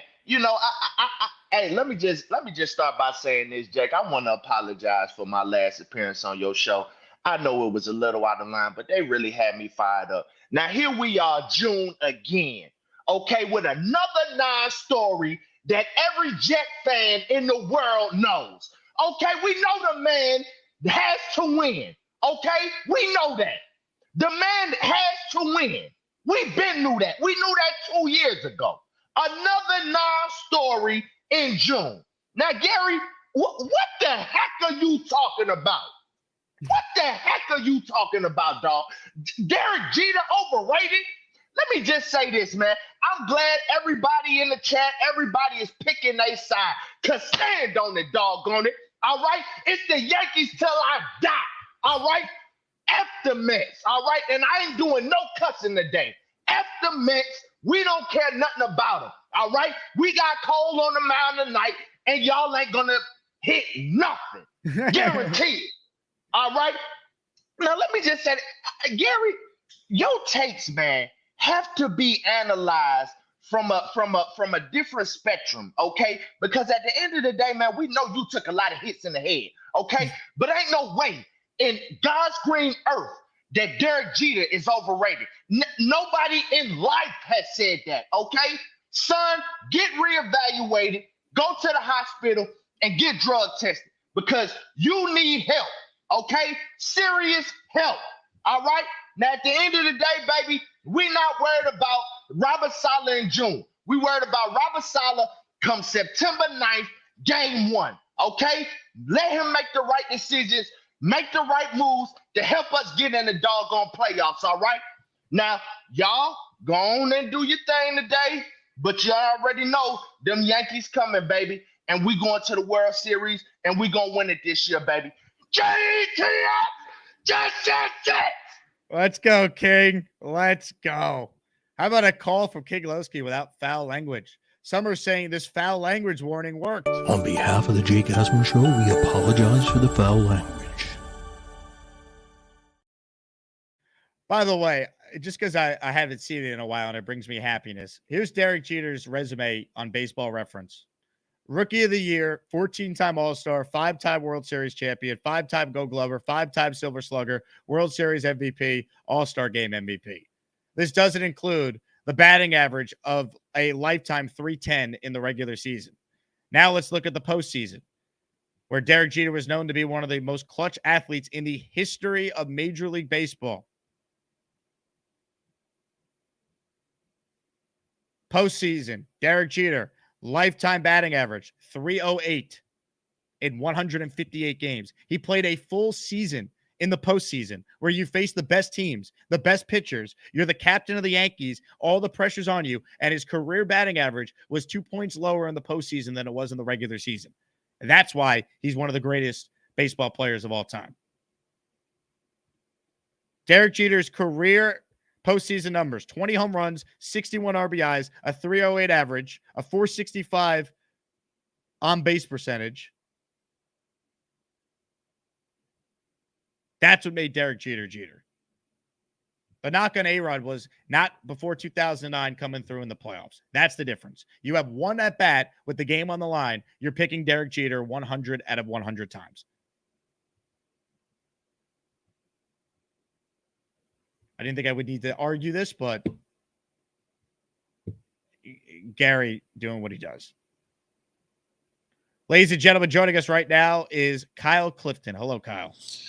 I was going to call in, and then I saw Gary's take. Oh, God. He's 6th all-time on the all-time hit list. Yeah. He did it in 20 seasons. Everyone else in the top 10 had more seasons than he did in the major leagues. It's insane to say this guy is underrated. If it was just the relay play against the A's, if it was just him getting bloody going into the bleacher, into the stands against the Red Sox, he would be a legend.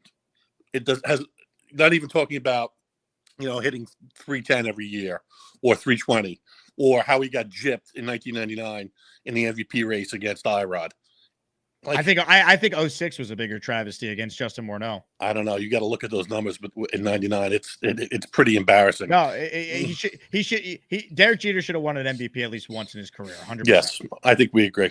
I don't think we'll ever agree on Salah versus Douglas, but we agree on that fact. that's probably true, Kyle. Well, hopefully they just win this year. We don't have to worry about it. That's right. I'm rooting for him. I'll talk to you later. Kyle, I appreciate it. I love it. If Jeter didn't have all the moments on top of his career, you just look at the stats, he's a Hall of Famer. What makes him a legend is all the extra stuff on top of it. In New York,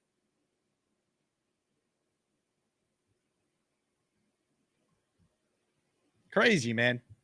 Literally, he has a lifetime 308 batting average in 158 postseason games. He played an entire extra season of his career that lasted 20 years in the playoffs and put up an MVP level season. That's insane.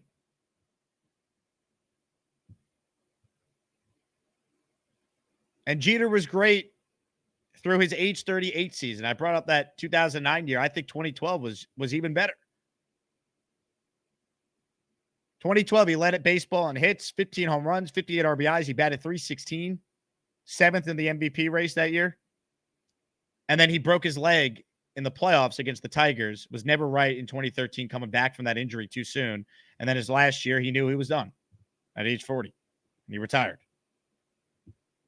More of your calls right now. Ladies and gentlemen, John's on the line. Hello, John. Hey, John. Hey, Jake, how you doing, buddy? What's up, John? How are you? Hey, good. I have yeah, I've been listening to you for like a year. I'm a Patreon supporter. I really appreciate it. I have let me show you right there. Oh, that's awesome. Wow. Isn't that great? That's his rookie football card. Very cool. Yeah, excellent. Hey, Jake, let me ask you a question. I'm really pumped for the season, like always last year, and I got blown up really early. But what are your main concerns this year in terms of the Jets and the first game? Let's look at the first game. Well, I mean, I think the concern is you're playing a team that I think right now going into the year is considered by many to be the best, if not the second best team in the league, right? They're the defending NFC champs. They've been in the Super Bowl twice in the last couple of years. They have a stacked roster. They have a really good coach. Like, you're on the road. I mean, it's a tough game to win. The good news is it's only one of 17. You got 16 other games after that. So if they lose, we can't sit here and say, how could they lose to a better team on the road to start the year? The concern would be if they then, allow that to somehow impact the next couple games where they're decidedly playing teams they should be much better than. Yeah, I hear you. I'm hoping we can go in there and surprise them because I have a lot of San Francisco fans that I know are friends of mine, and they give me shit. Yeah. Look, it's going to be a tough game. I don't think it'd be crazy for the Jets to win that one, though. It's week 1. Anything can happen. Hey, listen, let me ask you a quick question before I go. I have a signed Derek Jeter basketball from a Bob Vitale auction, charity auction. I run a MS charity myself down here in Sarasota, Florida.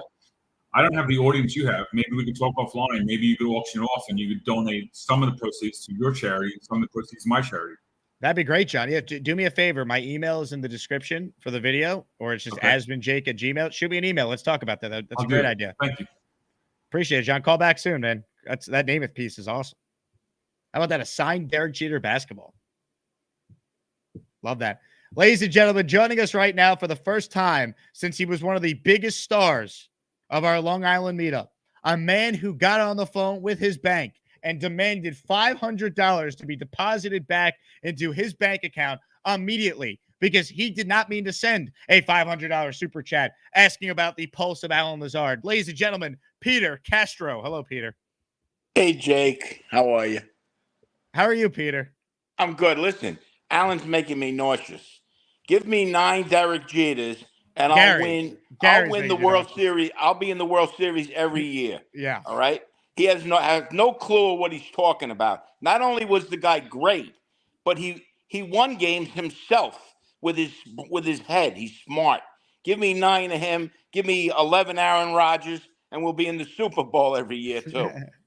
I mean, he's way off with that take. Way off. I love it. Just so you know, it was Gary who said it. Alan has bad takes too, but I don't even think Alan would go that far.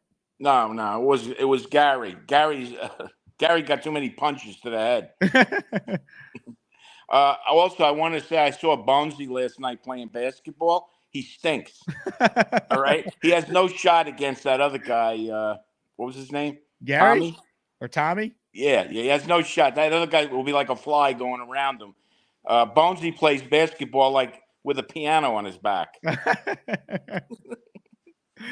I love it. Now, Peter, let me ask you this. Did you have a good time last Thursday at the Long Island meetup? It was great. I finally met people I hadn't met. I met Rob, who's a great guy. You know, Neil. I came with Neil, and I met Jay Quest. Very, very nice. I met a lot of them. I can't remember all their names, but they're all good people. All very nice. How many people brought up your $500 super chat when you met them? Maybe 2. I didn't want to hear it. I love it. Well, I'm glad you got the money back. That's good. That's a good thing. As far as Robert Saleh goes, we all know he's on the hot seat. So Aaron Rodgers, let it play out this year. Let's see what happens. Look, they have the team to win with this head coach. If they don't win, then they're going to make a change, and that's how it should be. That's how it should be. You know, I personally, I think that Joe Douglas's biggest mistake was hiring all 3 rookie coaches and then drafting a rookie quarterback, and you set yourself up for disaster. And that's what happened. But got to give him a break. Let's see what Aaron Rodgers can do with this team. I think it's going to be a different team. I think you're looking at 14 wins, division title, and then onward to the Super Bowl. Peter, yes. We've come a long way from this. Our coaching staff stinks. The team is never prepared. They're undisciplined. They make a million mistakes. And the coaching staff is terrible. He doesn't know what he's doing. Hackett and him are like having 2 drug addicts on the sideline. They're no good. And if Rodgers doesn't fix this, we're all going to kill ourselves. What happens after Rodgers? They have no plan for that. It's going to be 10 more years of being a shit. I love it, Peter. I love the optimism. An honor to meet the great Peter Castro at the meetup on Thursday. He was a big star. Dorino with a super chat. Hell, I'm an Astros fan, and I love and respect Jeter. He was the man. I mean, he's one of the most beloved athletes of all time.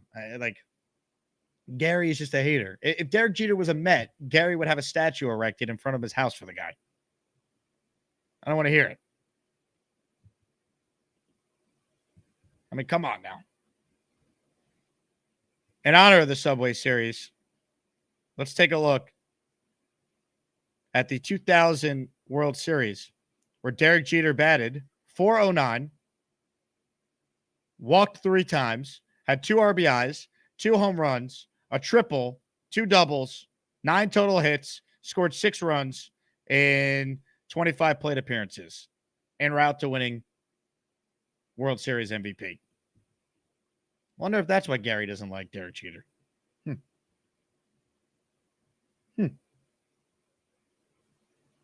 Steven says, smash the like button, people. Amen. Bonesy says, Peter, I'll beat you and Tommy 2 versus 1. Bonesy doubling down. The only thing that was sad about the Long Island meetup last Thursday is I'm not quite sure if Peter made it in for the Long Island Jet Chant. Did he? Let's go back and review the tape. Let's see if we can find Peter Castro. Is Brock Purdy going to run for his life on the opener? Yeah! He's going to die. Let's go. J-E-T-S, Jets, Jets, Jets. Let's go. Oh, I found Peter. He's at the very end. He's all the way on the right when the camera pans. So Peter was in that chant. Thank God. Thank God. Joining us right now is a man who said Brock Purdy's going to die. Dre in the office. Hello, Dre. What's going on, Jake, my brother? Listen, I don't know what the hell Gary's talking about. I'm a Mets fan, okay?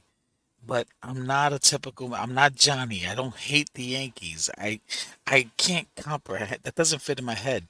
How you could hate a New York team. I'm from New York and I'm New York always. New York in every sport has at least 2 teams. I'm always going to ride for both because my city never changes. Yes, I'm going to root for the Mets versus the Yankees, but that's the only time I don't root for them. When it's always going to be New York over everybody else. And Derek Jeter is our generation's Mickey Mantle.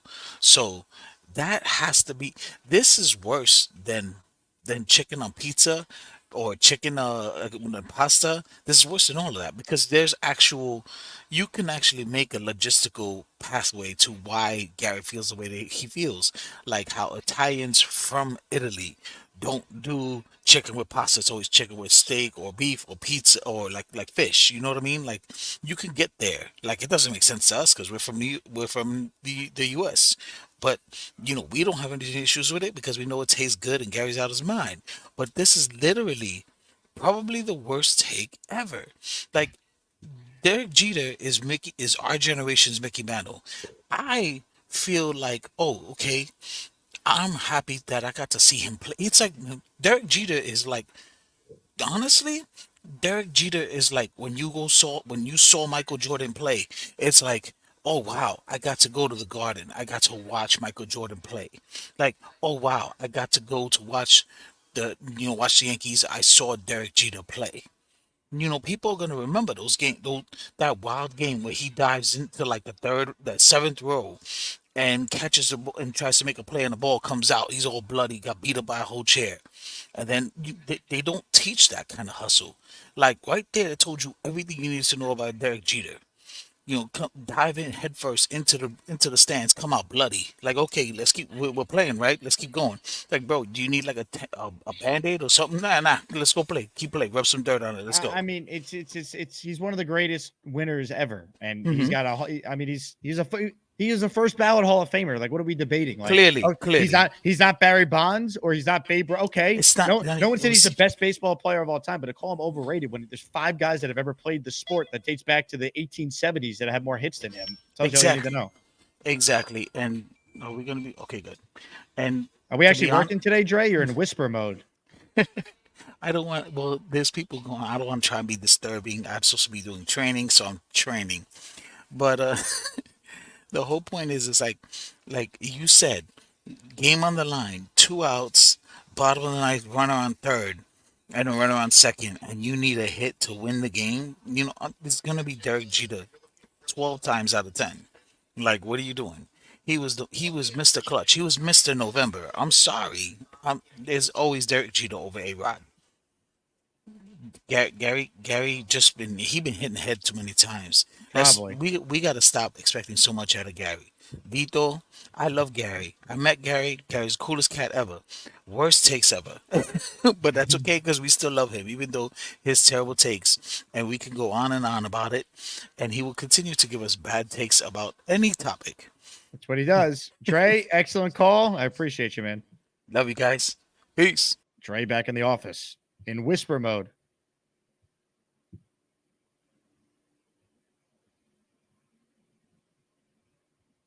Unreal. Dre in the library, not the office today, folks. Rich says Jets versus Pats on NFL Network at 1:30 today. Jets versus Pats 2013. Why that year? The Geno Smith game where they won Geno's rookie year? That is the most random of Jet games you could show to a national audience on NFL Network. If it was like a Jets channel and you're showing like best wins in the playoff drought era, I guess that one might make the list. That's a random game, man. What, Antonio Allen had a pick six of Brady that day, if I remember correctly? That's a weird one. Today's Jake Asman show presented by our new clothing sponsor, HOMAGE. Get yourself some Jets gear from HOMAGE. The link is in the description for the video. Any of the t-shirts you see me rocking on the show come from HOMAGE. And I'll make it easy, folks. Support me. Scan the QR code. Takes you directly to their website and check out some of their shirts, shorts, hoodies, name it. They have it. Get yourself some gear ahead of the upcoming season with HOMAGE. Once again, please use my link. Otherwise, my channel doesn't get credit. So make sure you use the link that's in the description. Just copy and paste it into your browser, or once again, scan the QR code and it takes you right to the HOMAGE website. Super chat here before we wrap. The big fella says, Dre, Jeter's more DiMaggio than Mantle, in my opinion. I like that take. I think Jeter would be more DiMaggio than Mantle. But either way, the point still stands. I mean, he's one of the greatest Yankees of all time, one of the greatest baseball players of all time. People are like, oh, he's not a Mount Rushmore Yankee. Okay. The guys who are on the Mount Rushmore of Yankees are top 5 players of all time, top 10 players. You can't do a Yankee Mount Rushmore without Babe Ruth and Lou Gehrig automatically on there. And then you got to put DiMaggio and you got to put Mantle on there. Or Mariano's the greatest closer ever. You can make a case should be on there. But any Yankee Mount Rushmore starts with Ruth and Gehrig. That's where it starts. And remember, DiMaggio lost years of his prime because of the war. Rick Kent says, I want a Jake Asman Show t-shirt. We are working on it, folks. Johnny Boy, who's your Mount Rushmore? For Yankees or the Jets? The Jet one, I think, is very easy. We talked about this with Beningo. I think the Jet Mount Rushmore is Joe Namath, Don Maynard, Curtis Martin, and Joe Klecko.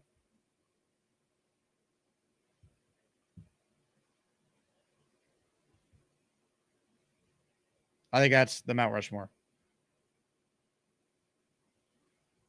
VR says they got great starter jackets on HOMAGE. Love that site. Yeah, use the link, man. They do. T-Town, can you imagine Vegas after we've won the Super Bowl? Vegas, could you imagine New Orleans, where hopefully many of us will be partying if the Jets won a Super Bowl this year? Could you imagine? Steven says no Mangold. I don't think Mangold makes the Mount Rushmore of Jets. Right? I mean, wouldn't Kevin Mawai have a better case because he's actually in the Hall of Fame right now? I love Nick Mangold. If we're doing Mount Rushmore of Jets I've watched, Mangold's on that list. Because I didn't see Namath play. I didn't see Klecko play. I didn't see Maynard play. If we're doing that list, I think it would be Revis, Mangold, DeBrickashaw, and probably Curtis Martin. Like that would be or honestly, I think Corbett might make it. I would have to think about this. Jets in my lifetime. I'd have to think about this. But if you're doing all-time Jets, I think it's very easy. I think it's Namath, Maynard, Martin, and then the fourth one has to be Joe Klecko. You got to pick your 4 Hall of Famers. Revis, I think, is 5. Hopefully one day, if we're redoing the list, Sauce, Garrett, Brees, They play so well as Jets, they could crack the list. I think Sauce has got the best chance at it. Because I think Sauce could actually surpass Revis from a legacy standpoint if, one, he were to win with the Jets. That goes without saying, because Revis won his ring with the team up north we won't mention. And two,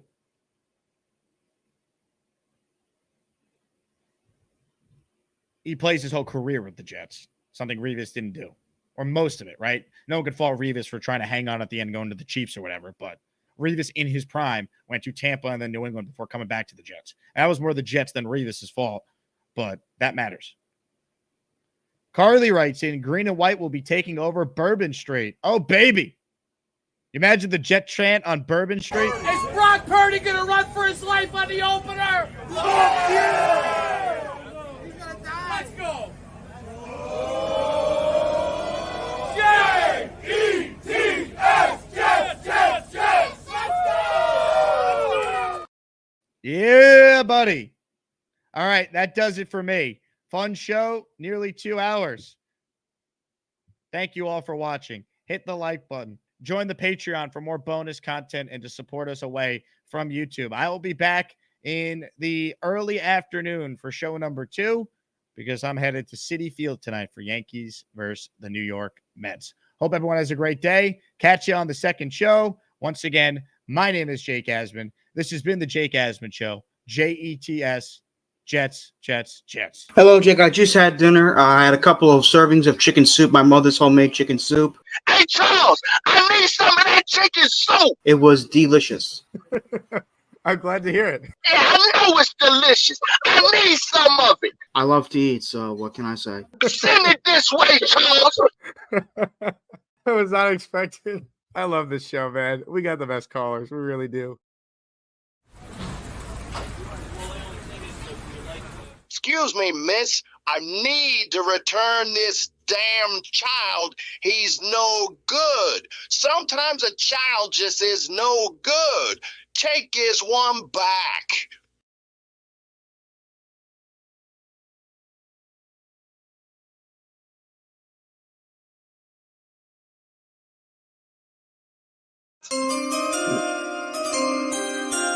On the 2022 draft pick, the pick goes to Knoble out of college.